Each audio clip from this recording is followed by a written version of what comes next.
greatly appreciated,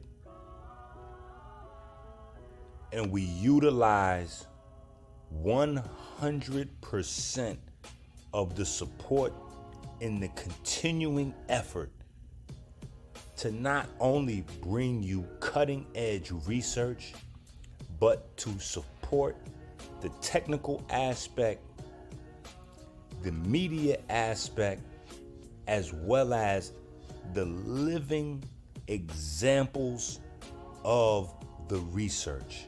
It is one thing to show you this information in books. It is a completely different thing to show you live proof that this information is changing lives. Even if you have not incorporated this information into your lifestyle, just by supporting, you are changing the lives of many others.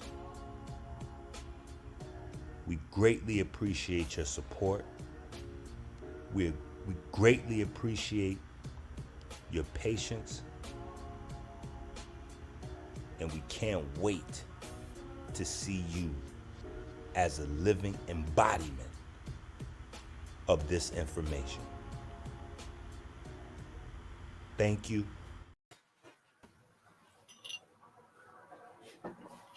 Peace to the family out there.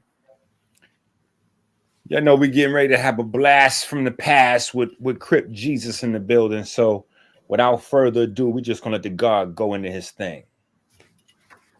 Peace to the guys, much appreciation. You know what I'm saying? We in here, you know who it is, and if you don't, it's the blue God, the true God, your humble host for the day, you know, and your humble guest, author of the Blue Bible. And I know sometimes I step up in here, you know, with someone as honorable as Inky. Let me break it down for you. We're not in here gang banging. You feel what I'm saying? Like the brother breaks it down, Crip. Etymologically, I can say what it, you know, what I tell you it mean, but anybody can make up anything. So if you really want to deal with the science of that sound, when your mouth goes crypt, it's like a crypt. So it's something not just dead, but something dead that's waiting to be resurrected, waiting to be reawakened. You feel what I'm saying? Like when you look at Egypt, like when you look at somebody in the ground with a tombstone, that's not a crypt. That's just a grave. When you look at Egypt and see the shrine and all that, and he's tombed up and mummified, that's a crypt. And that's us. We're walking, talking, you feel what I'm saying, mummified, crystallized stars waiting to be resurrected. Let me see. That's for mine. Mm-hmm. I want to show mine because I added some more in there. I know I emailed you one, but I got. That's yours. Okay. Let's ride it. Let's ride it, baby. So, for the last couple of weeks, you know, ever since the conversation with Chief X, there's been a lot of conversation about the Aboriginal or the Indian, or what do we call it?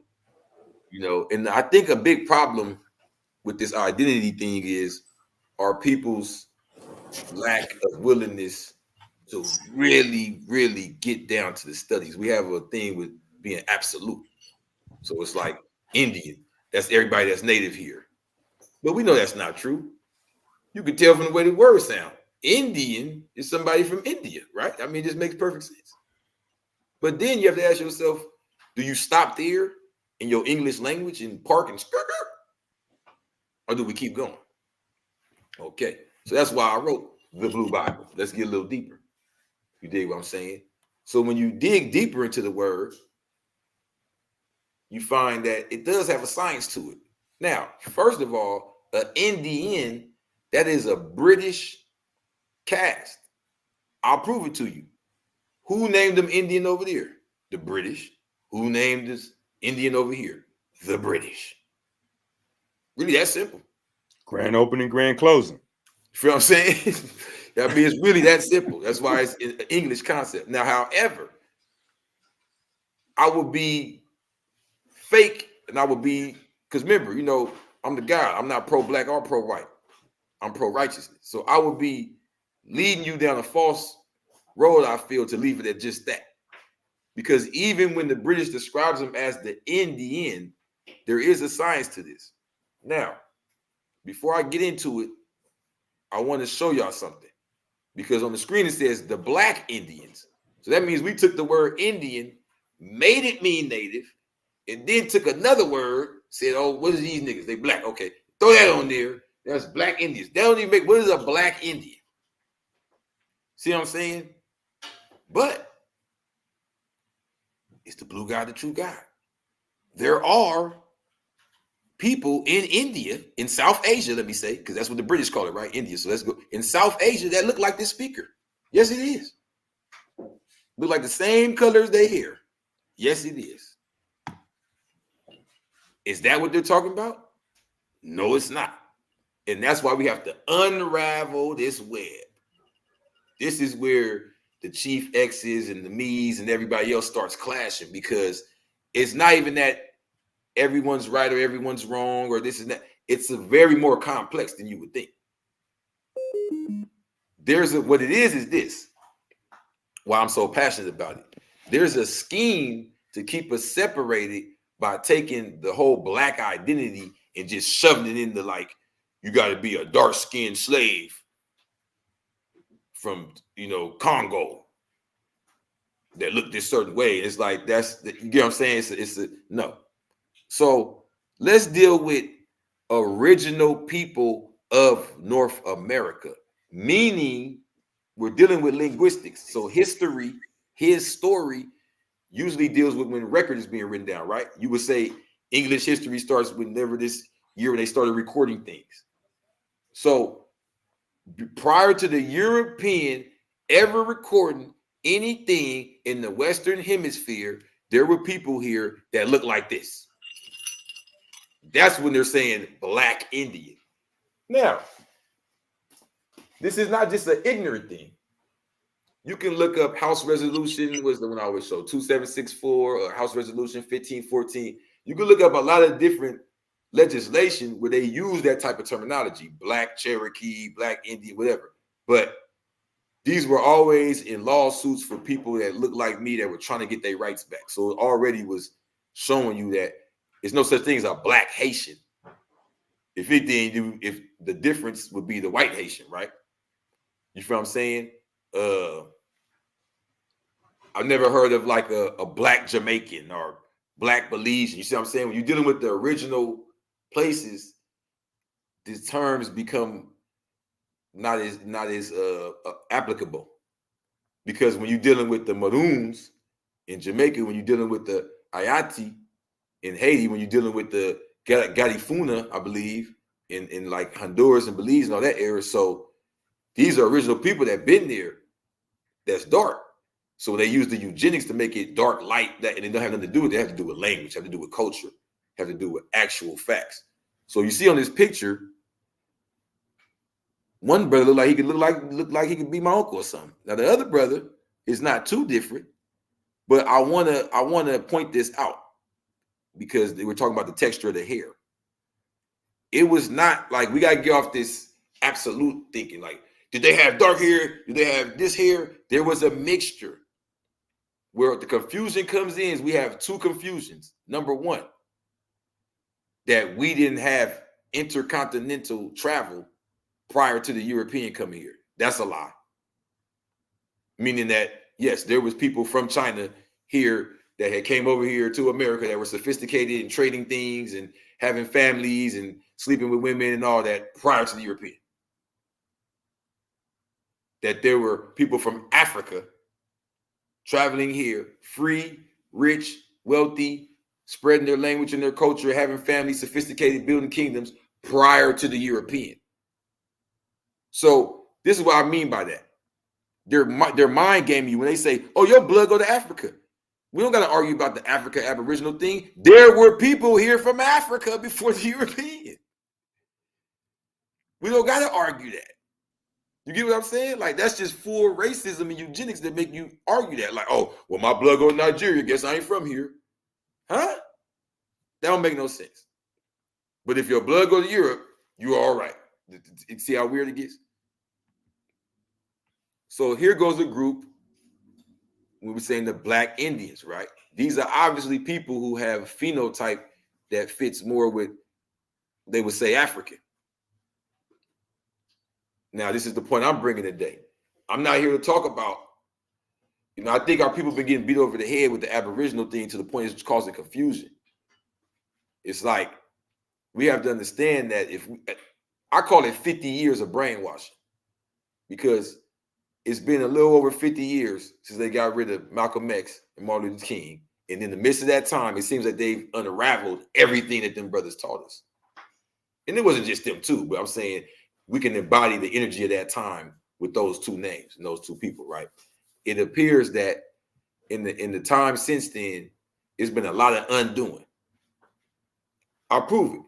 When El-Hajj Malik El-Shabazz was alive and Muhammad Ali was in his heyday, you seen brothers around want to kick it in that and be, down in Africa and wearing dashikis and afros and communicating with Africans. Now, after YouTube has spread so much, you might walk nothing about Africa, cuz. Like, what excuse me? From the conscious community. I've been cussed out in the conscious community for mentioning Africa too much. I've been told by Moors, why are we talking about Africa? When I thought Morocco was in Africa. I thought Mauritania was in Africa. I thought the historically famous Moors of Spain and Portugal was back and forth from Africa. I thought when it said in the Moorish science thing, Tunis, Algiers, Tripoli, and Morocco, that they were talking about Africa. Now they got niggas pull out a map and say, no, they talking about over here. See, it's just cut right here. Then you look it up, it's made by some Mason in the year 1855. We just get lost, bro. Too much Google. Too much. So we come to bring the true science today. And that will be, is a reason why though. Because I know with Inky, we like to deal with science. And when you're dealing with genetics and how to treat yourself and how to feed and how to eat, these things are not only important for that reason, but also because in the midst of figuring that out, you figure out your own health. You see what I'm saying? You figure out your own identity, even on the mental level. You feel what I'm saying? So let's go a little further. Now, I want to bring in some science. So I'm coming from the 5% nation of God's earth. And let's say this we call it understanding degree. It would be the third degree, the 1 through 14. And is why did we let half original man Columbus discover the part of the earth? Because the original man is the guy that owns the earth and knows every square inch of it and has chosen for himself the best part. He did not care about the poor part. Now, here's the thing about that. If I'm saying that the original man owns the earth and let Columbus discover it or let Columbus travel to it, can I back that up?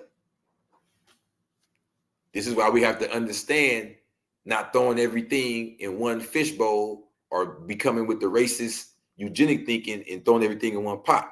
Was America discovered by a group of white Christians? No. That's why the degree says that. First of all, it says half original man Columbus. He was Italian. His father was a Moor. And then the people that was on the ship with him, Pedro Alonso Nino, Francisco Nino, what was the other brother name? Bartholomew Nino, the Nino brothers. This was a group of Moors that converted to Catholicism. Can you imagine conquistadors looking like me or you? No, you can't, because they want your narrative to be weakness, weakness, weakness. You don't connect to no land. You don't connect to no language. You don't connect to no history. You just connect to a bunch of slave chains and getting foots up your ass for eternity. Your whole history start with a foot, and then a chain, and then a ship, and then you hear like, black. So the point is, in that degree, is the whole discovery was on Europe's behalf as far as it being on behalf of the Catholic Church and on behalf of those who wanted to employ the eugenics on us, as well as the witch hunts, which was an attack on Islam, the real Islam, the craft that they turned into called the wise craft, the wizard craft, they call it witchcraft. Why we got a crescent moon and star as a symbol, but they tell you to stay away from astrology? Don't fall for the games. What they did was these people came and took and watered down everything we had going on right there. And right there is a very important spot because we were speaking Spanish. So when we were saying Almor, Moreno, Morena, the first black president in North America was the president of Mexico. Why would come on, bro? They want to divide us. They want to divide us with the land. Because I'm going to tell you something. A lot of our brothers and sisters, I know we under attack with the eugenics for being dark and all that, but when I go around people of our flavor that may speak a different tongue and you can speak it with them, oh, man, they embrace you. It don't be about the color of the skin. It be about the culture. They're going to throw you some rice and all that. You come up here talking that guala guala. And when I was on the East Coast, the Dominicans, the Haitians, there's no separation. They banging the Crip and the blood and all of that. They see themselves as black. But they have a tongue and a culture and a flag. Why are they identify with black? Because they understand where we at in society. In the split, in the line in the sand. They're not confused with all that madness.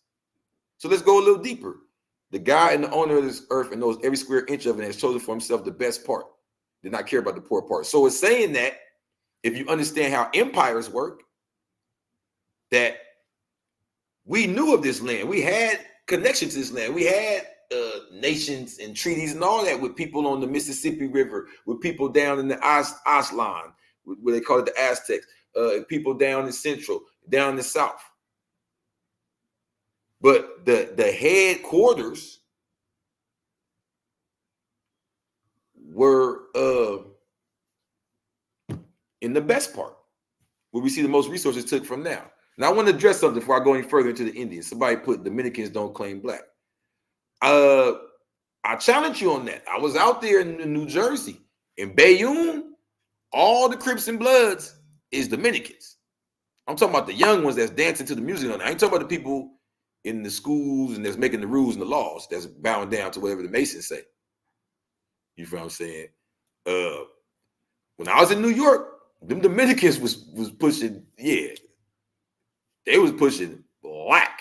Like, they'll tell you to your face, like, don't tell me I'm not black, I'm not an N-word and all. Like, they was going in. They was very wanted to make sure you understood that they was identified with the oppression and the struggle. Now, I will admit, there is a vein amongst them. There is a elite group amongst them. You feel what I'm saying? But with that being said, the degree continues. So from there it says, Columbus is a half original man and was born in Italy, Southeast Europe. His full name is Christopher Columbus, and the place he discovers North America. He found here the Indians who were exiled 16,000 years ago from India. Now that's controversial, right? Because I know a lot of people will be like, that's not what I know. That's not what I was taught in school. I know everything. But let's get a little deeper into the Indians. What was happening on Earth 15,000 years ago? Around 15,000 years ago, the Earth started warming abruptly after 100,000 years of an ice age. This is known as a glacial termination. The large ice sheets, which covered significant parts of North America and Europe, began melting as a result. So there was land over here that wasn't even available due to the ice age. It was brand new land on the market, y'all. We got new hot grass over here, all right? This thing was thawing out, okay? Were there boats 16,000 years ago? And the degree, Elijah Muhammad said 16,000 years ago. A lot of people laugh and say, here goes another one of them things he be making up. But you got to understand, Elijah Muhammad actually studied 104 books from the Library of Congress. These are national libraries, and gathered up this information that's in our 120. So were there boats 16,000 years ago? In this view, maritime explorers voyaged by boat out of Beringia, which is the Bering Strait, the ancient land now partially submerged under the waters of the Bering Strait, about 16,000 years ago. and quickly moved down the Pacific coast, reaching Chile by at least 14,500 years ago. This is dealing with geographical science. This ain't just dealing with opinions or we found a sandal over here and we think it belongs to this guy. No. We're going to school today, y'all. Come on. From 30,000 years ago until around 11,000 BC, which would be 13,000 years ago. Because remember, we're in 2000 AD. Do the math. The Earth was subjected to a cold snap that sucked up the sea into glaciers and ice sheets, extending from the poles. This period is known as the last glacial maximum. When it reached of the most recent ice age was at its fullest. By drilling mud cores out of the scab, we can reconstruct the history of the land and the seas, notably by measuring concentrations of oxygen and looking for pollen, which would have been deposited on dry ground from the flora growing there. We think, therefore, that sea level was somewhere between 60 and 120 meters lower than today. So it was terra firma all the way from Alaska to Russia. So what you understand is way more water now. Now all this ice is melted. So there was more land available. It was frozen in different areas, don't get me wrong, but it was still more land available as a whole.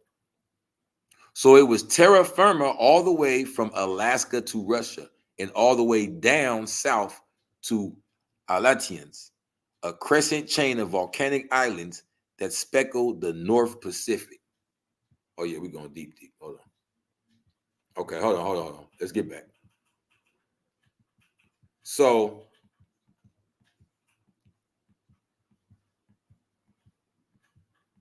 nah, this ain't the one.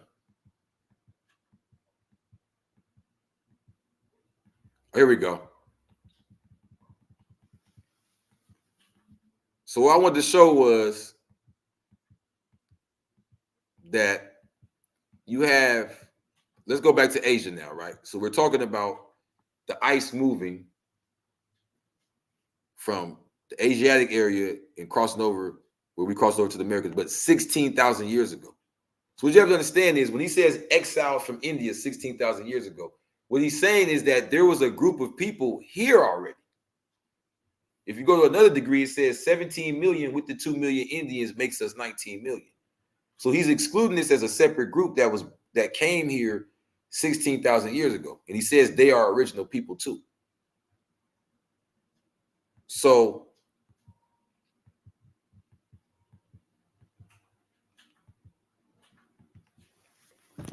check this out. Now let's go to the Blue Bible. So what we have to understand is there is a group of original people,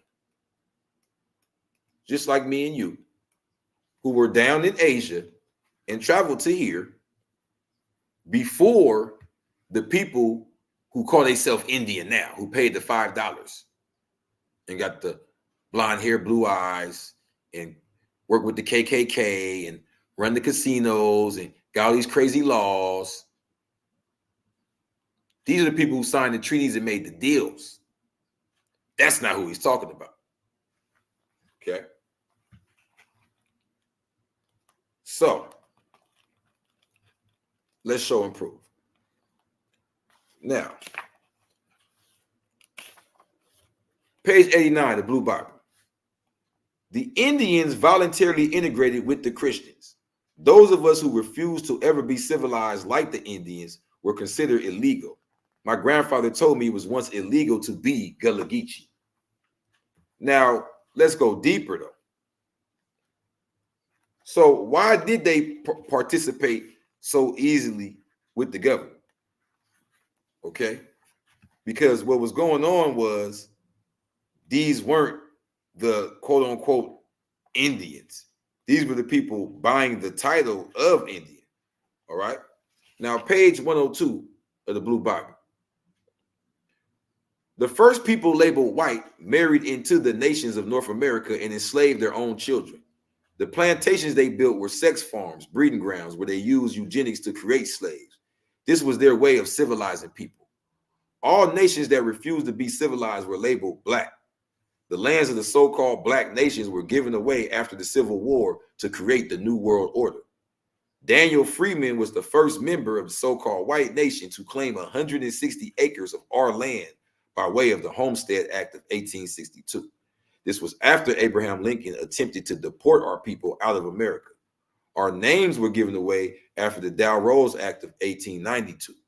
The U.S. hired the Dawes Commission to create nations on paper for it to pay, instead of paying reparations to its enemies. The Dawes Commission charged $5 for any Caucasian family to purchase membership in a so-called Indian tribe and receive birthrights. They also excluded all people they deemed black from Indian tribes that were now controlled by $5 Indians. My peers and allies have grandparents that know their nationality. However, we still chose to allow the media to dictate our identity as black slaves. So the lack of connection we feel to this Indian thing is that we know ourselves as original nations, whether that be me saying Gullah Geechee or someone saying the Cimarron, which is Seminole, or someone that's under the Washita, or, you know what I mean, the Powhatan, or the brother, like the brother here, Haiti. These are all original nations. These are not these things that were created later that we call Indians now. Because if you really use the science, Indian, if you break down the Latin, which is a language that we gave to the European, Indian is a person, thing, or place of the Indus River. This is where you get Hindu from. This is where you get Hindus from. This is where you get Hord from in the Bible, in Hebrew. This is where you get, it's another word, Al-Hind in the Arabic. But if you go back to the actual dark original people of that land, they don't call it any of that. If I'm not mistaken, I think they call it Jumba. I want to say Jumba Poviti. Then you have Bharata, hence the book Mahabharata. Now check this out. In the book Mahabharata, there is a tribe of people that are so dark, they're called blue. And guess what their name is? The Nagas. Is that a coincidence? Not at all. They're talking about us right here. This is the group of people that the guy was breaking down from the 16,000 years ago. So it's three groups. He's saying there's the originals that was here from the jump, when the earth was still, like they say, Pangea and all that, one plate. Then there's another group he's saying came over here 16,000 years ago. And then you have all the admixtures we see today. So check this out. Page 28 of the Blue Bible. Tap in, get your copy. Oh yeah, we're doing a special this weekend till my birthday.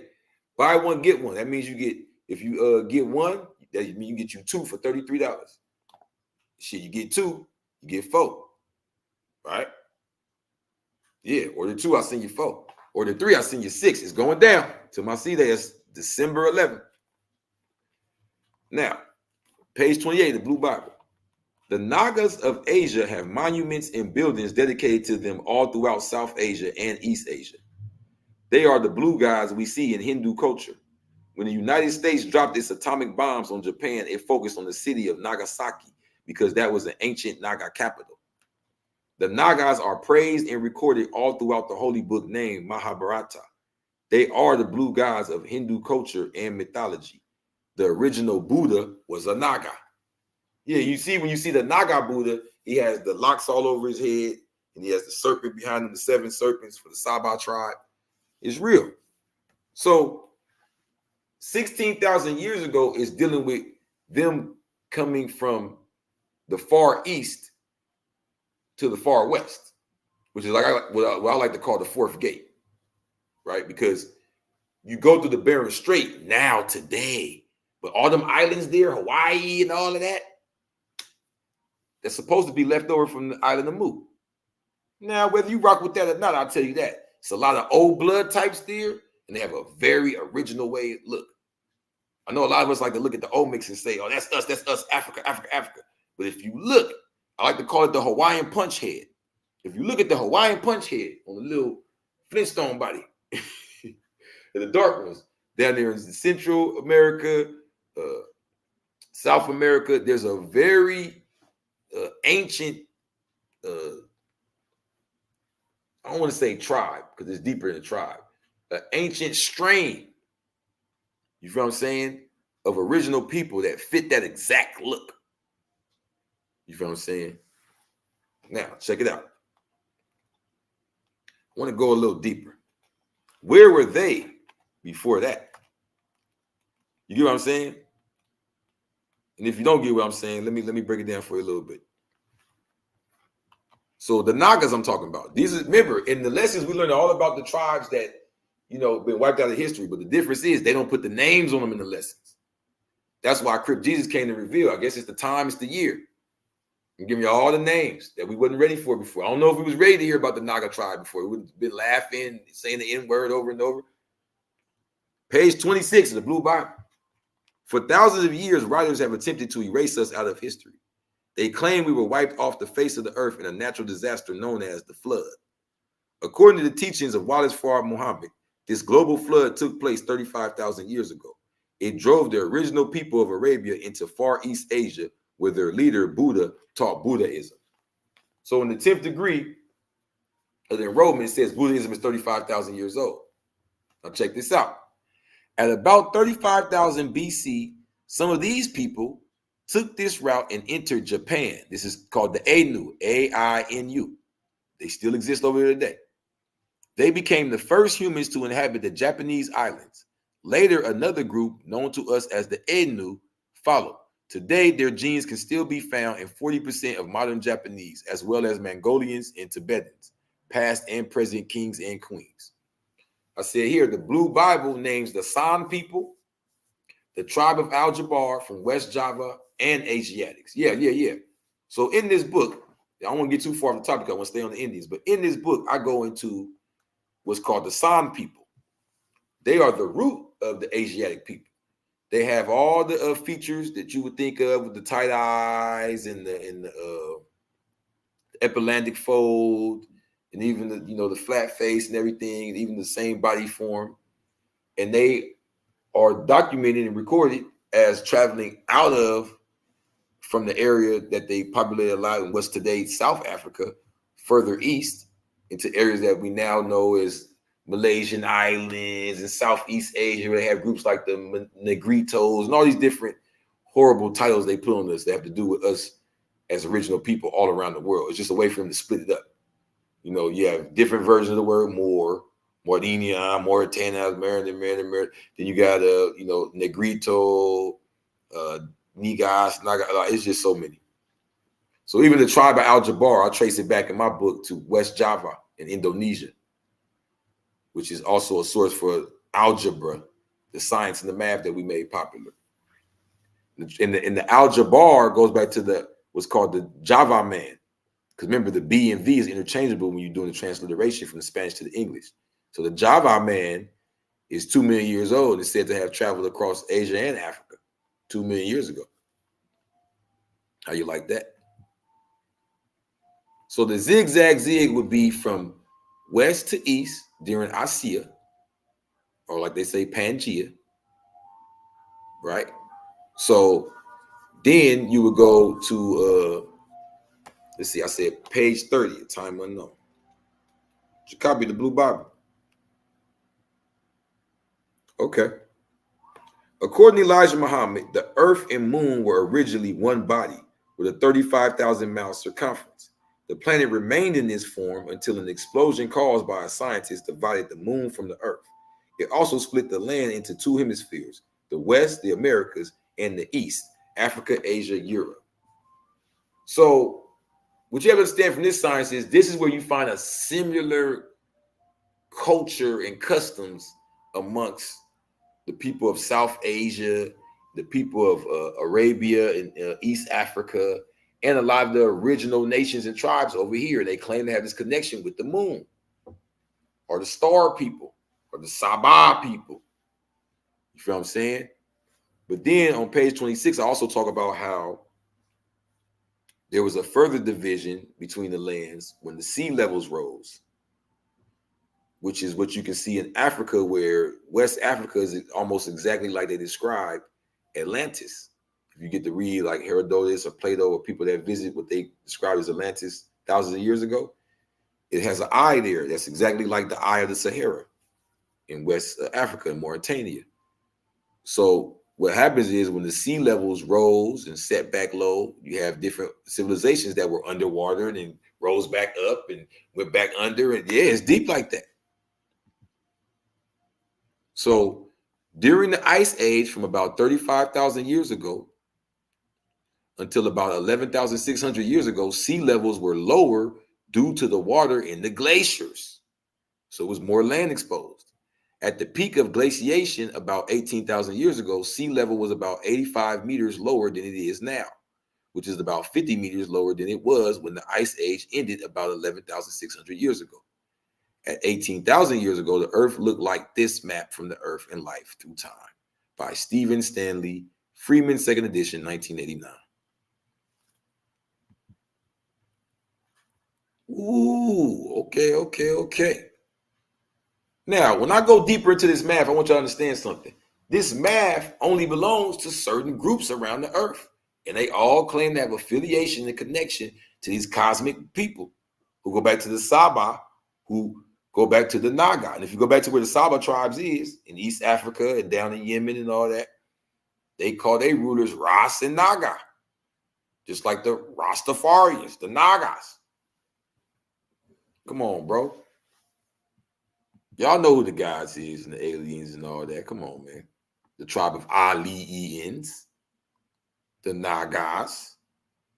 It goes back to this area right here. It's not just about Africa. See, they want to divide it all. It's that whole southern region right there where you can see everything that fits in together. You know what I mean? So you have South Asia. You have Australia. Because look at Australia and Madagascar. You have life there that you can't find in Africa. You feel what I'm saying? You have life in South America you won't find in Africa. This is about the Asiatic understanding of the world when it was one and where it fits now and how Islam's mathematical equations was used to unite the people of which tribe and this people belong right there and put the names back together and all that. You see it. So at about 36,525 years ago, this is 35,000 years ago, that Wallace Forrest talking about, or about the time of the Jaminja shockwave, the late Wisconsin glaciation, and the appearance of Cro-Magnons. The total period of the Manitos Ice Age civilization prior to the rule of mortal humans is therefore about 36,525 years. Subtract 11,600, you'll get 24,925 years, which is approximately the Earth precession period of 26,000 years in the travel time of a light beam from the center of our galaxy to our sun, about 25,000 light years distance. This is the 25,000 year history of the original man. And people thought the guys just be making this stuff up, or we just going off with lies to say. Some of the guys is just going off what the lesson said. Then you got guys like me that actually study. You know what I'm saying? So when you understand this is a 25,000 year history, you understand the lessons when it talks about the 35,000 years. It's going back to not only Manetho's Ice Age, but it's going back to the original man's measurement. Because prior to that, he did the 35,000 year measurement when the Earth and Moon were one. I just read that part to you. Get your copy of the Blue Bible. I can't give it to you all in one session. So look, it may have been the time of construction of the Giza complex of the Sphinx and the pyramids, including the Great Golden Pyramid. The Ice Age civilization may have been more spiritual and less cruelly technological than the present rule of mortal humans. This unconventional interpretation of Manetho's chronology is not inconsistent with his list of 30 Egyptian dynasties. Listen, y'all, 30 Egyptian dynasties from about 2,920 BC to about 343 BC. But it does not extend his chronology from being a history of the past to a history of the past and future. So the list he gave us had time before it and after it, just like what we call in the nation the Asiatic calendar. We have a 25,000 year history, but I know that Asiatic calendar goes back 35,000 years.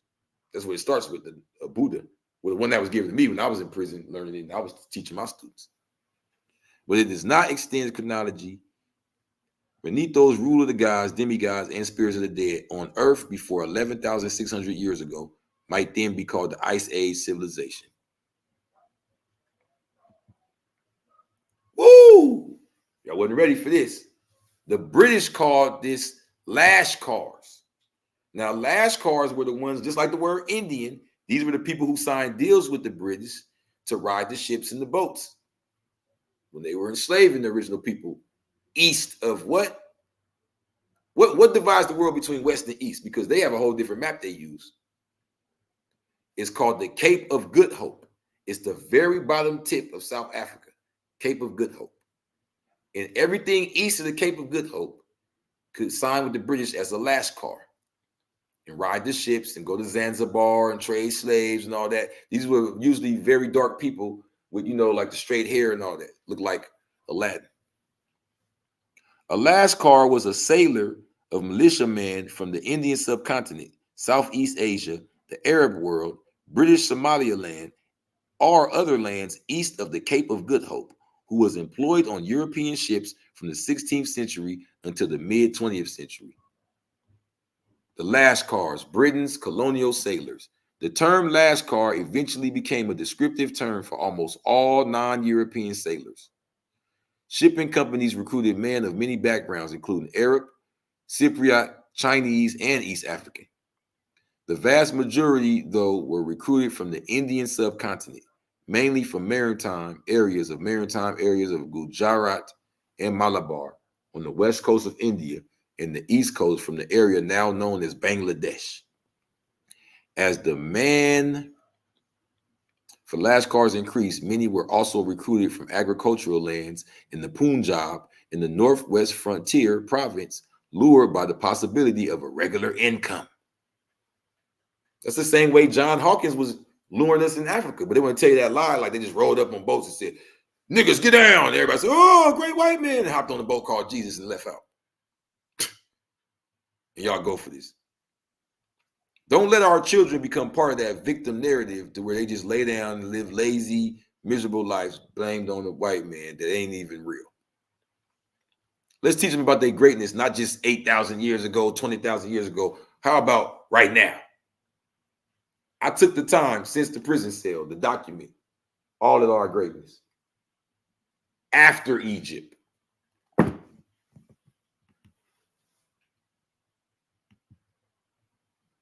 How is Tamil Nadu different from the rest of India? So the Nagas he's talking about, the people that he's talking about that were exiled, had to leave from the Indus River 16,000 years ago. He's talking about these people deep down India, the ones they don't show you. Think about it, bro. We talk so much about Africa and who's original and all that, but if you look in Europe, do they show those original people over there? Do they show the original people of Russia? Do they show the original people in China? Do they show the original people in Indonesia? So it seems like this is a problem everywhere. Do they show the quote-unquote black Mexicans? No. This is going on worldwide. So we need to recognize and understand what's really being explained. How is Tamil Nadu different from the rest of India? It is the southernmost state of India, the 10th largest Indian state by area and the 6th largest by population. Tamil Nadu is the home of the Tamil people, whose Tamil language, one of the longest surviving classical languages in the world, is widely spoken in the state and serves as its official language. That's why they got access to such old ancient information. That's the area we're talking about. Look at that, way down there. Way down there. It's not the ones we see on TV. See how she look? Look like one of y'all cousin or auntie, huh? Oh, it gets deep like that. Those original people been here amongst us too. They don't have afros. They're not Afro-American. We are original people. So don't let them divide you with the hair neither, bro. This is all part of the mind game. But where are they from? What are they called? Who are they to make all decisions? It's all eugenics. The lighter you are, the righter you are. Come on now. Look at their culture. Look at these original people.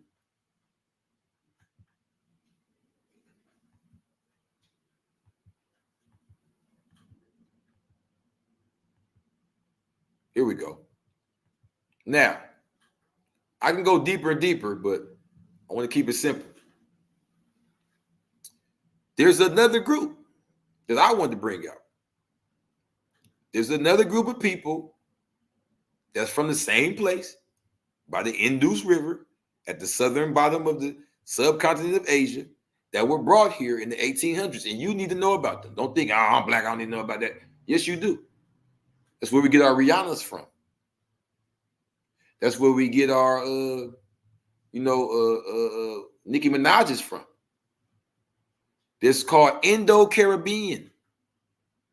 And it's a very strong strain of them all through South America, North America, and the Caribbeans. But this doesn't get talked about neither. This get thrown in the pot with the rest of the arguments. And people say, what you mix with and all this American ignorance, where everything's white or black. So let me show and prove with some receipts. On January 18th, 1826, the government of the French Indian Ocean island of Reunion laid down terms for the introduction of Indian laborers to the colony. Each man was required to appear before a magistrate and declare that he was going voluntarily. So they forced them to act like they was voluntary. This agreement is known as Gurman, and it outlined a period of 5 years labor in the colonies with pay of 8 rupees per month at about $4 in rations, provided laborers had been transported from Pondicherry and Caracal. Now, here's the point of that, is that 5-year labor, that's just the same way they do the indentured over here. They'll renew you on the 4th year. If you look at the years, they're 1820s and all that. This is when slavery was getting outlawed.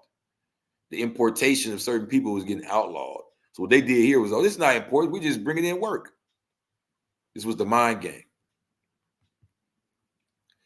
As soon as the new system of immigration of labor became known, a campaign similar to the anti-slavery campaign sprang up in Britain and British India. On August 1st, 1838, a committee was appointed to inquire into the export of Indian labor. It heard reports of abuses of the new system. On May 29, 1839, overseas manual labor was prohibited, and any person affecting such immigration was liable to a 200 rupee fine or 3 months in jail.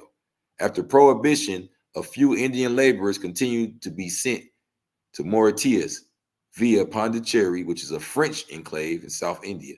However, immigration was authorized again in 1842 to Mauritanians and 1854 to the West Indies. Coolies, yes. See somebody down in the comments put, my grandpa from Jamaica said his family was coolies, as they called them. That's old school. That's exactly what we got here. These are what you call coolies, and they be up in the hood with us with the cool hair. Exactly. The Whitby. This is some receipts of some of the ships, y'all. The Whitby sailed from Port Calcutta from British Guyana on January 13th, 1838, and arrived in Berbice on May 5th, 1838. Transportation to the Caribbean stopped in 1848 due to problems in the sugar industry and resumed in Demerara and Trinidad in 1851 and Jamaica in 1860.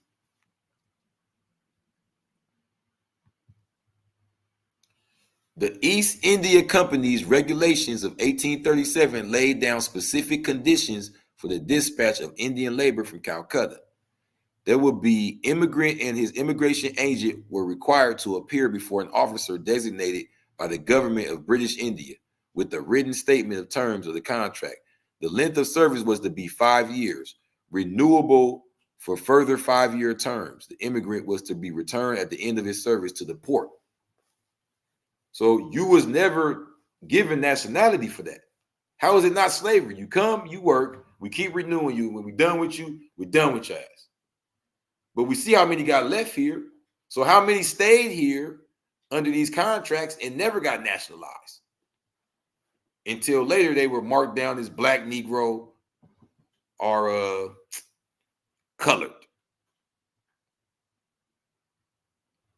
See, are you starting to catch on now? It's bigger than Africa. It's bigger than Aboriginal. Stop with the racism. Get your copy of the Blue Bible and figure out we are the gods on a molecular level, bro. We are blended in with the strongest of the best of the best. They created us basically. And then you have originals that was here already, that was cream of the crop. Because it wasn't just about slavery or indentured servitude. There was people coming over here from South Asia already. And that's what I need y'all to understand. When you deal with the what's called the Shabazz, right? That's a Persian Farsi title. That same group of people in Arabia would be Sabah. In English would be Sheba. In East Africa would be the Habesha, the Abyssinian. You feel what I'm saying? These are the original people. And there's many original people look just like her. Just like Amber Glow. That's right. Come on. How many sisters we got look just like this? But we get the argument what you mixed with and all of this, bro. It's all the eugenic brainwashing. We're the creme de la creme. We're the cream of the planet Earth.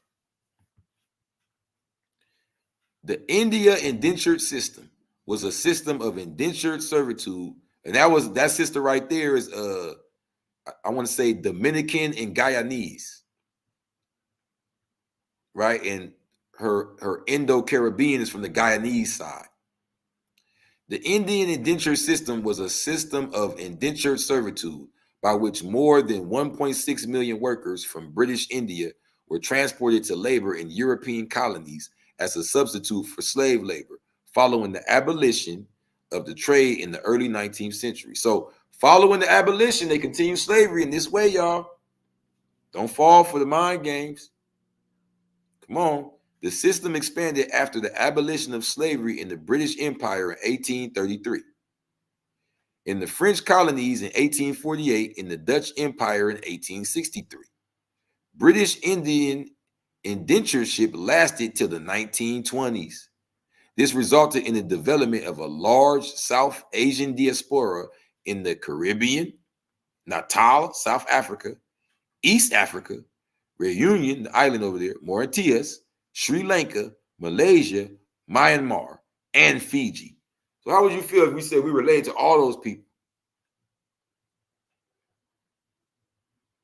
through our connection?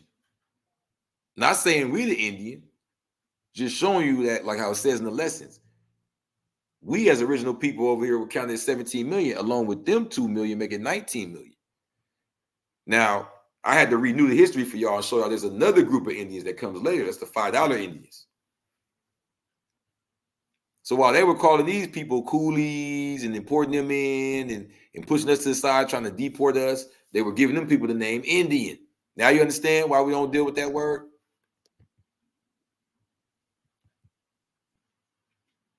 Now I want to show y'all a connection. The same way this connects from East Africa, and I'm taking it through the Bering Strait and going through East Asia to bring it to connect it to us over here, right? I want to show you another connection. That goes a little deeper right there. The Shabazz. Now, according to the lessons that I studied, the Shabazz, which would be the, let me read it from the Blue Bible. What page would that be? Let me get y'all more professional. But like I said, the Shabazz is Sheba in English, Shabazz in the Persian, Farsi, Habesha, dealing with the East African, right? Shabazz, okay, we already did that. Sabah, dealing with the Arabia, right? So these people, according to the lessons, they wrote us out of history, but these are the people who found the Nile River civilization, right? And that civilization that built that Nile River is important, not just because we on some pro-black, we want to talk about Egypt all day. No, because that Nile River is not called the Nile. The word Nile is a Greek word, which means great. So that's the Greek way of saying the Great River. Okay, what's the name of the Great River?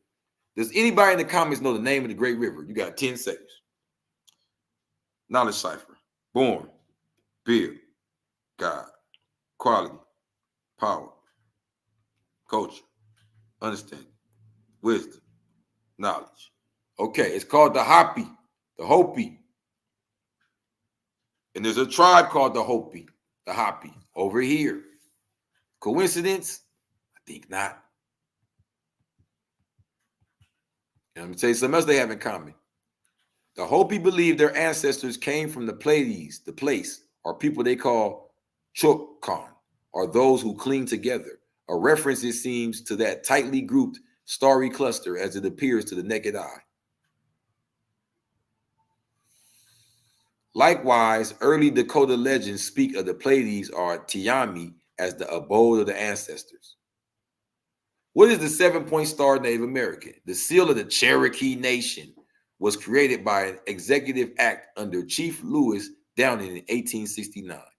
The act calls for the seal to contain a 7-pointed star inside a wreath of oak leaves, symbolizing the eternal flame of the Cherokee people. Well, the Cherokee people themselves claim the same thing in the 7-star system, the 7 Pleiades to come from there. And guess what? That name Cherokee is the English watered down, like it says in the Blue Bible, right? On page 85. The Christians first learned of our civilization after kidnapping Francisco de Chicora in 1521. His last name was a translation of the true name Shakur. Other variations of his family name are Shakur and Al-Shakur. This got turned into Cherokee, which is the watered down version after Albert Pike got his hands on it and had to marry with a bunch of white people and water it down and kick us out the tribe. So the Shakurs, like Tupac and Asada and Neff, and like they was pushing, that's a name also popular in where? East Africa, Al-Shakur, the ones you see right there in I said East Africa, Somalia, the ones that separated from the Ethiopians after they joined with the Christians and started enforcing slavery over there. They separated from them. Al-Shakur is over there. Shakuri, real tribes, real science I'm bringing you.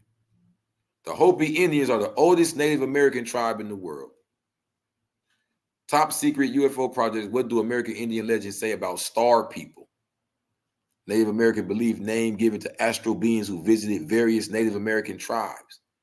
And she's claiming we're the Washita, the oldest, before the oldest tribe. We the ancestors of the oldest tribe. We are the star people. When I say we, I'm talking about the most original. Because think about it, when you look at the universe, it's all black. It's not brown. It's not none of that. The first people had no color. They just came from the source right out of it. When you close your eyes, you see black. When you open your eyes, you open from the black.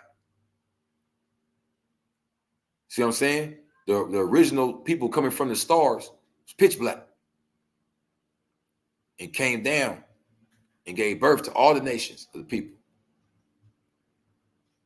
including all throughout the planet Earth, going to the east, Asia. See what I'm saying? The original. Doggone describes star people in his 1976 book on contactees as humans who come from special gene pool linked to visits by extraterrestrials. They claim to come into human life forms and suffer helplessness and total amnesia concerning their identity, origins, and life purpose. The awakening process claimed to be experienced is described as either a gradual series of realizations over time or an abrupt and dramatic awakening of consciousness. Through the awakening process, they regain memories about their past origins and missions. So the doggone claim to descend from the same types. And these are the breakdown of the 3 different groups y'all seem to mix up when using this word Indian. Okay? And I didn't even get to go into this part, Inky, because I knew this was going to be too deep. Agartha, the civilizations up under us, the tribe of Ad. Get your copy of the Blue Bible. Y'all want to get that deep. I'll be back next week or something with you. But in the meantime, we're doing a deal. Now, next week, this deal ain't going to be available because my born day is on Monday. That's the 11th. We're doing this deal to the 11th. I should do it for the whole holidays, but come on, y'all. Work with me. We're doing it to the 11th. Buy one, get one. All right? I'll get Inky the link. He'll put it down there. Buy one, get one. You order 2, you get 4. All right? And also, if you have any family members in prison, I'll send it to them for free. Get the information to me. Go to the website, go to the contact area, leave your information, holler at me. I'll call you back, whatever. Leave your information there. I'll hit your people up and we'll get the book to them for free. That's to the 11th as well. For free. Tap in. We need our people to know this type of stuff because we need to clean these things up for the next generation. It's going to take us to the highest of the highest elevations. As it says in the Blue Bible, the supreme being is the supreme state of being. You dig what I'm saying? So while we get lost in these umbrella terms, let's get back into the science of them and see what's really going down. I want to thank Dr. Inky for having me here. Like I said, y'all can find me at cripjesus.com. I will give you, I'm on, they just suspended my IG, but that doesn't matter. All my social media is available on cripjesus.com as well as the book. You feel what I'm saying? So tap in. And I thank y'all for having me. And I'll be back soon with some more. We're going to go deeper and deeper. It can't stop, won't stop, will not be stopped. That part. Peace.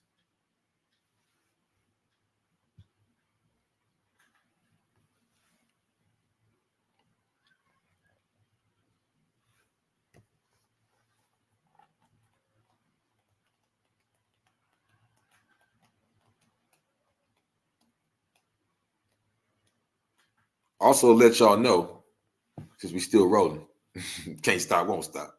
You know what I'm saying?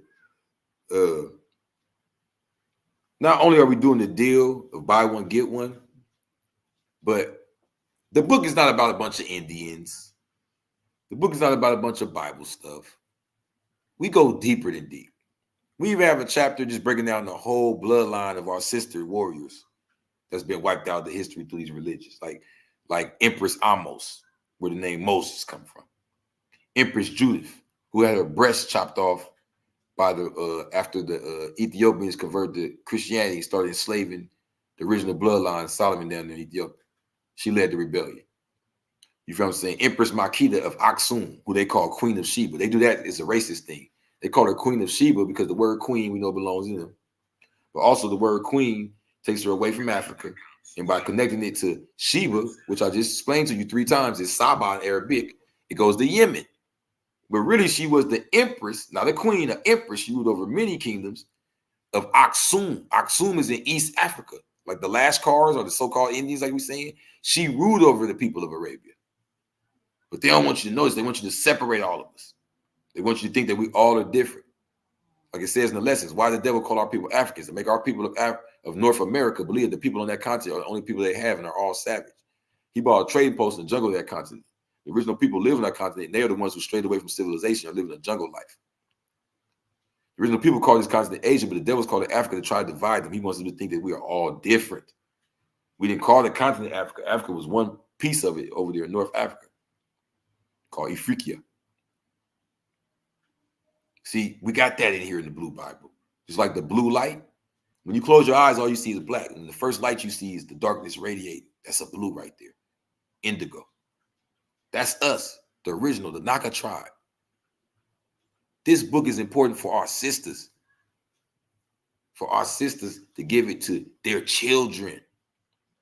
I'm not caring about if they sit down and read it in one sitting. This is for them to sit in the house. Because it says the Blue Bible in front of it. Sometimes I had this in the post office. People just run up trying to steal it. Like, oh, the Blue Bible, what's that? It looks so interesting. They get taught on accident. They need to learn about Gaddafi and how he was going to free us through the economics. They need to learn about Nefertiti and Nefertari being worshipped as goddesses. Let them know that they're precious. They need to know about, who else I'm breaking down here? Oh, Al-Kahina of North Africa. The one they labeled the witch or the sorceress. You feel what I'm saying? You need to know about Tituba. You feel what I'm saying? You need to know about Princess Mary Aten, the root of all royalty in Europe. You feel what I'm saying? These original sisters right here, they would fit the description that you call Indian, very, very dark, with a fine hair, coming from the East, like what they call a Lashkar. Does that make them not one of us? Do we not have grandmothers that fit the description? Do we not have sisters and aunties that fit the description? See, let's stop worrying about complaining all day about Ruby Rose and Megan Thee Stallion and Sexy Red. And let's talk about what we're going to give. If we're not going to give them nothing to replace that, what does it matter if we take that away? How about we give our sisters their original Aboriginal culture? The mothers are the ones that give birth to the sons and the daughters, to the fathers and the mothers of the future, all come from the mamas right now. M is the only alphabet you got to close your mouth to say. Close your mouth to say. The original. Okay? And to heal the bloodline, we got to heal it through the originals. That's how we're going to heal the bloodline. So it starts, they say, what's this book about? It's just interesting information. No, this is a healing of the bloodline. That's why I'm offering buy one, get one. Order two, we give you 4. So you can give it to your daughter, your sister, your auntie, and your mama. They argue about, what did they say? Jesus from here? What did they say? What did they... Yeah. But see, they took the sisters out of all the history. They took Fatima out of history. The carrier of the bloodline. The builder of the oldest university in history.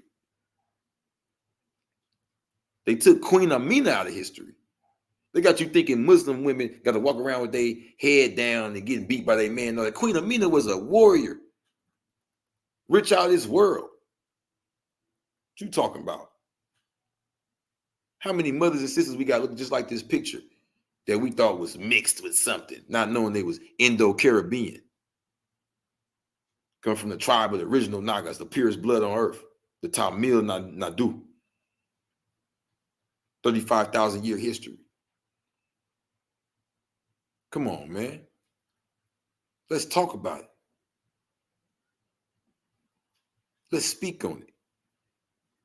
Because when you speak, you take the frequencies in the air and you manipulate them into a vibration. We need these good vibrations.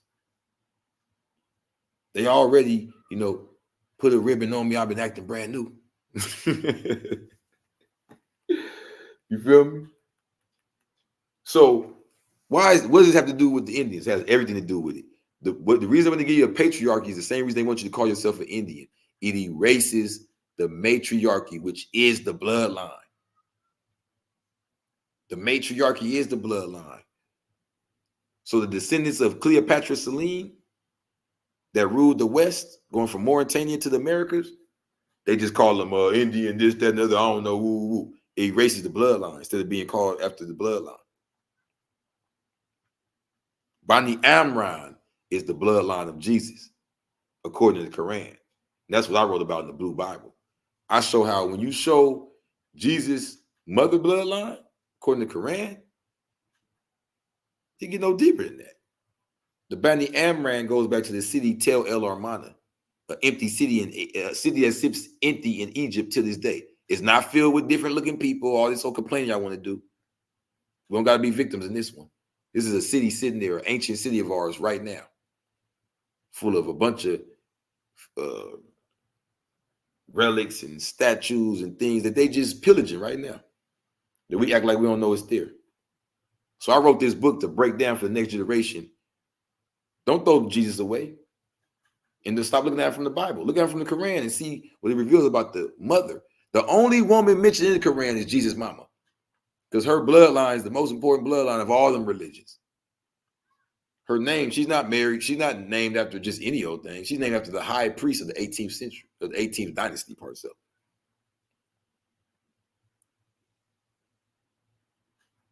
Mariamne, the queen, the empress of the Hasmonean Empire.